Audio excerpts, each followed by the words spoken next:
Hello guys, today I'm going to be doing a review of this PEICHENG Android 12 tablet 7-inch, 4GB, 2GB plus 2GB expand, RAM 32GB ROM tablets, quad-core 1.5 GHz processor, dual camera 1024x600 IPS HT display screen, 512GB expand, Wi-Fi, Bluetooth, 7-inch tablet black. So let's go ahead and take it out of the box. So while we're opening this, let's go over the specs in more detail. It has a 7-inch 1024x600p LCD display at 60Hz, has Wi-Fi and Bluetooth capability, front and rear cameras, a quad-core but slow processor, 2GB of actual RAM and 2GB of storage dedicated to this RAM, an included charging cable with no power brick, even though the tablet's instructions says it has an included power brick, and the tablet itself. It also has a little microSD card slot, a headphone jack, and a USB-C port, which works with the included USB-A to USB-C cable. There is also a small rear-facing mono output speaker. And just to show you guys how slow this thing is, what you're watching right now is at 3x speed. It just takes ages to boot compared to most other modern devices. We're at the setup screen. It's asking me about the accessibility settings, and now I can connect to the Wi-Fi. And now we wait. And wait. Now the tablet is asking me if I want to transfer data from my other Android devices, although I have none since I've never owned an Android before. And now I can log into Google, throw that out again like the Wi-Fi, and that's it. It's all set up. So I have been using the tablet for a while, and I've kind of discovered some things about it. So first off, it runs Android Go, which is a lightweight version of Android made for devices like this one that have 2GB of RAM or less.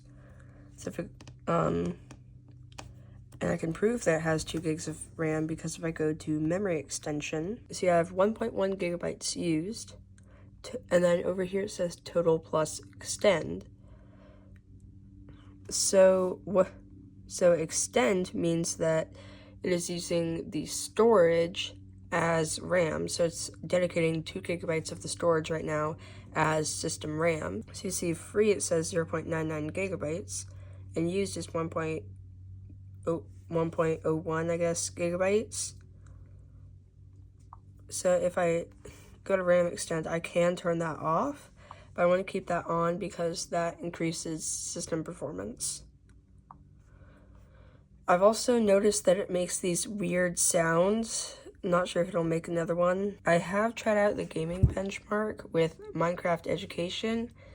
I did a screen recording, which I'll post on the screen right now, and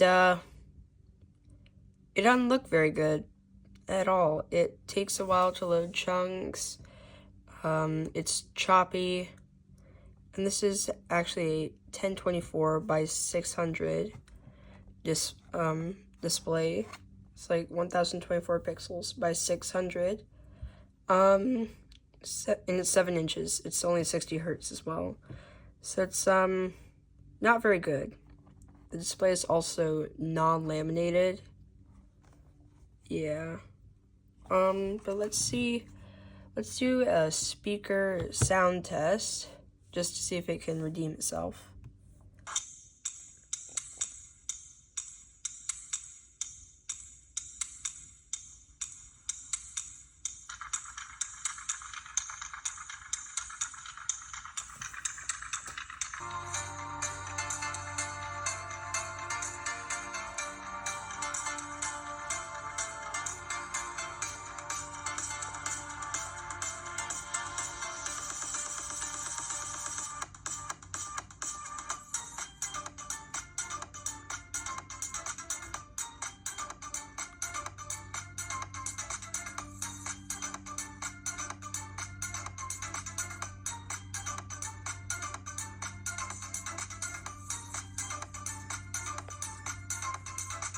Alright, so now let's try a speaker test while holding it up, as it is a rear-facing speaker on the bottom.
So I've made my room a little bit darker to do the display test, but the speakers overall sound tinny and lack bass. I feel like it sounds worse when I pick it up just because it's louder and it has more room to reverberate, and that just makes it more ear-splitting. The one, like, half a watt 20-cent speaker that they put in this is it's not adequate. And also we're not going to do the display test. So let me just crank the brightness up as much as possible. It is okay. Let's turn off night light. And then this is an old LCD, and this is running at 1080p 60. Okay, yeah, it looks a lot better on the camera now. Okay, so we're just gonna watch this for like a minute or two, and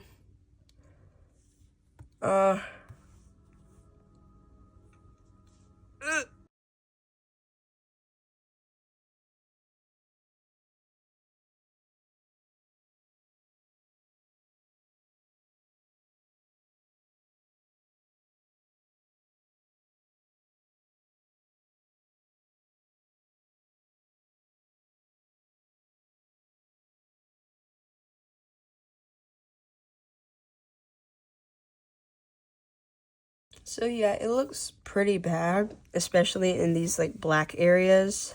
And of course it's no OLED or mini LED, but even modern LCDs, like most modern LCDs, are better than this. They don't have that much blooming. And yeah, I can only play this at 1080p 60 because